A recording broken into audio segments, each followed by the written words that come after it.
Cyberpunk 2077. We've been waiting for this game for over 7 years. And what has arrived at our doorstep is not only a failure of the technology, but also a failure of marketing. The technology side, we're going to talk about that today. And we're going to talk about what CDPR or CD Projekt Red has done to deserve this hate, because they certainly do deserve a little bit of hate. Not so much the hate that they've been receiving online in regards to death threats for the developers. That is never on. But we're going to talk about the technical side. And we're going to talk about what actually the problem is with this game. I'm going to hopefully do a short review of the game. I'm about 25 hours in. And, you know, comparably to some of the reviewers, I feel pretty adequate at talking about the game, because it's pretty clear what the game is and what it isn't. Welcome, my name is Techman Pat. I usually do reviews of tech, but today we're going to look at Cyberpunk 2077. Let's start with the tech, because that is probably the most important failure so far. First of all, the game is completely unplayable on PlayStation 4 and Xbox Original. Now, it's a S, X, or whatever you want to call it. Nonetheless, the 7-year-old consoles do not seem to be a priority for CD Projekt Red to get right. In fact, they did a dodgy by not letting reviewers have access to the console version. Strike number one. We should have known something was going on, but the hype train left the station. So all the footage you see before yourself is captured by me on a RTX 3090 overclocked a little bit, and a 5950X AMD Ryzen 9 CPU also overclocked substantially. I have also modded parts of the game to perform a little bit better, and I'm more than happy to add those links below where you can improve your performance by about 10 to 20%. Now, setting wise, everything is on max. It is on super ultra wide 32:9 aspect ratio. RTX is certainly on, and DLSS is also certainly on. Otherwise, this game would be completely unplayable. The average frame rate throughout this sequence is between 54 to 60, never going above 61. The technology of the game is pushing systems to their brink. A 3090 barely getting 60 frames with RTX on is certainly not on. Unfortunately, CD Projekt Red has put in a lot of emphasis on the fact that this game will be next gen, and they also overpromised by saying it's going to be on last gen consoles. If we could travel back, I think CDPR would make the decision to not release on the older consoles, as reports have shown that PlayStation 5 and Xbox X, the new one, the performance is actually quite fine. Now, my experience of the game is completely skewed. I am running on parts that are over the top in regards to the performance, and therefore I'm actually experiencing the game in a pretty good fashion. So all I can say is, apart from the bugs, and we'll talk about that in a moment, this game performs really well for me and I'm enjoying it, but I am playing with RTX off when I'm actually playing. But for this video, I have kept RTX on to show you how it actually can look potentially. Now, I'm hoping that CDPR releases hotfixes and patches that will improve the performance over time. But remember, this game is immense. There's a lot of things going on, so let's talk about what this game is. This game is not an RPG. While the marketing did say RPG in the start, as I've played it, I have found it to not really be much of an RPG. If you want to play RPG, go play Divinity, go play Mass Effect. That is an RPG. This isn't an action-adventure game, and CDPR kind of lied in regards to that, and then swiftly changed their marketing to match. The reason I say that is because the missions and the quests that are in this game are some of the well-rounded, well-designed, intricate quests and missions I have ever played in an action / maybe half RPG game. The core of the game is the missions, the quests, and all the little side bits that you have to do. The acting, the conversations, the lines you can say and reply, and the way your friend Johnny Silverhand gets involved in the missions is absolutely well designed. It's like watching Cyberpunk 2077 TV show. It is immersive to the point that it's an interactive film or TV show, and so it is a major redeeming factor for the game. At version 1.4, bug-wise, I've noticed that the main quest is very bug-free, but a lot of the side quests are not. It seems CDPR Projekt Red is certainly working on making sure the core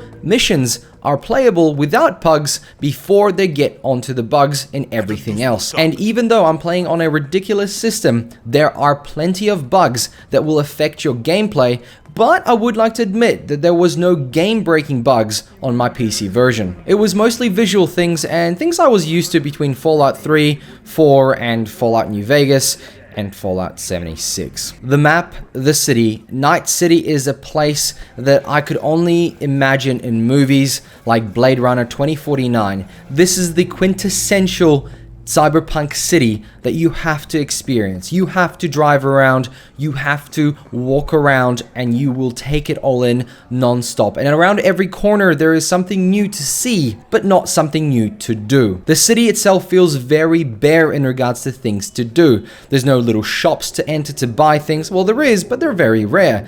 The actual events that happen are also very rare. There's gangs on side corners that you can get into a fight with, but it's not particularly interesting. Every single quest that you get is actually handed to you via the phone and messaging system. It's not like something you find out in the wild in something like Witcher 3. And that's where there is no reward for exploring the city and finding nooks and crannies of hidden cache loots or hidden missions that you would not have found before.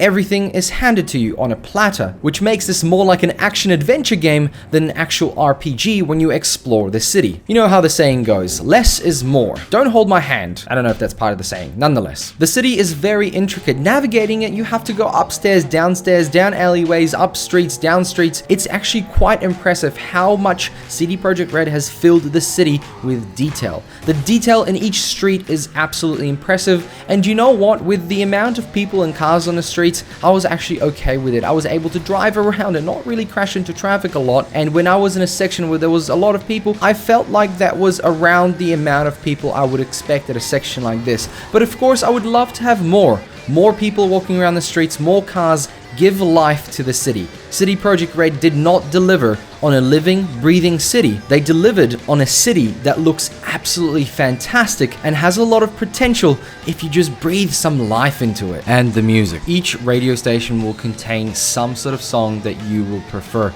You will enjoy listening to the radio, and sometimes you might even stay in the car to listen on. The actual music in regards to the gameplay is fantastic. It is so emotionally driven, it's driven by the action, and it certainly fits in really well with every single aspect of a mission that you're on. The music is by far the biggest standout apart from the missions themselves. Let's talk gameplay. The combat mechanics are some of the best I've ever used in a game like this, where you can swap out multiple guns and have multiple attachments. The mechanics themselves are absolutely impressive. They feel buttery smooth and almost like Call of Duty, which is usually touted as some of the best gunplay ever. And I have to admit, this gunplay is absolutely amazing, and that was one of my biggest worries. Will the combat actually be enjoyable? Melee weapons and katanas are some of the best things you can get in the game in regards to damage, and so that also means they are actually quite fun. The Mantis blades are some of the coolest things I've ever used, and I've certainly used them quite a lot.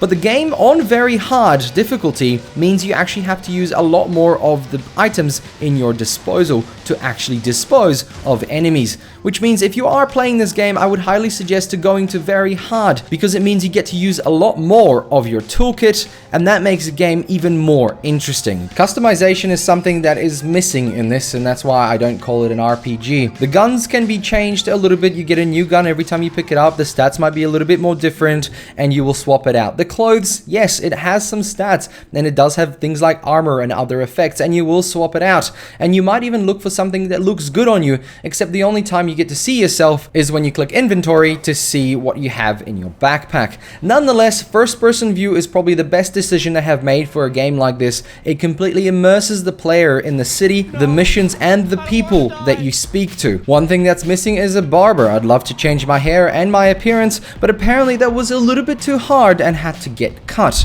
I don't know the details, but CD Projekt Red has to do something about it. Once you create your character on the creation screen, you cannot go back and change anything, which is absolutely ridiculous. I want to do so much in this city that every time I'm driving and something pops up on my map, I pull over and go have a look. Most of the time I get to kill some folk and fight some interesting characters, and most of the time it bugs out and I have to just walk away. Yes, they're just side quests, but they're very, very interesting, especially the pop-ups when you fight with the cops. Nonetheless, again, the missions are given to you on hand, and these little pop-ups are very rare. All the things we've discussed so far are things that can be fixed and improved in the game.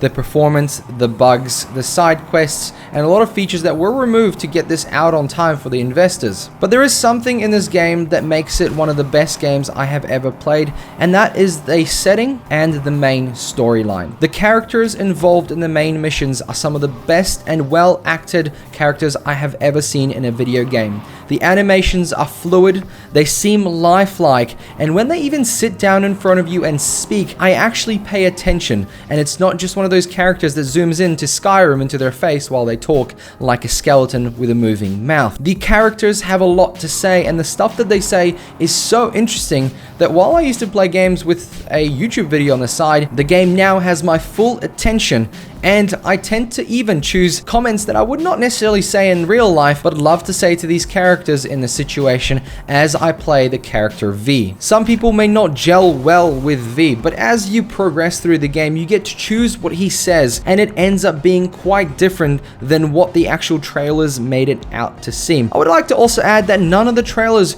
you have watched is actually what happens in the story, which is a fantastic move from CDPR, and they certainly knew what they were doing in regards to the marketing they were creating. They created a hype train that was very hard to stop. I'd like to also add the character creation for your V is so open to interpretation in regards to the gender, in regards to the genitals that you can have, that most people will be able to assert themselves into a character they want to be without any prejudice, and the game itself doesn't push any propaganda against you. Instead, the story shows what it is like to survive in a city full of violence, crime, corruption, and what the future might look like when corporations take advantage of everything a human person stands for. It doesn't matter what gender they are, it doesn't matter what sexual preference they are. Corporations are out to make money and take advantage of people. That is what I got from the main storyline. The story that is being told here is something that our future could potentially look like if corporations are literally the superpowers instead of governments, which are accountable to their people instead of shareholders. Now, the funny thing is that I'm gonna finish this review on is that Cyberpunk, CD Projekt Red basically knelt down to the corporation, down to the shareholders, and released a buggy, broken, empty shell of a game that could have been fantastic. And there are some really great highlights in there, and that is why a lot of people are angry. Though some are angrier than others, I'm still enjoying the game on the PC with very little bugs, performance being fairly well, and the storyline being amazing. I look forward to seeing the updates and the redemption story that CDPR is certainly cooking up, and where they're going to get into our good books and give us plenty of free DLCs, because they certainly royally screwed up. So for me, it's 6 out of 10, and if they improve the bugs and fix the performance, I'll bring it up to a 7. And then if they fill the city with the things that they promised, I might just give it an 8 or a 9. Friends, thank you very much for watching. I hope you enjoyed this video. A little bit different from our tech reviews, but I do love games, and this is one of the games I was looking forward to, and I was really excited for it, and I really wanted to make a video about it. Thanks for watching. I'll catch you all in another one. Bye!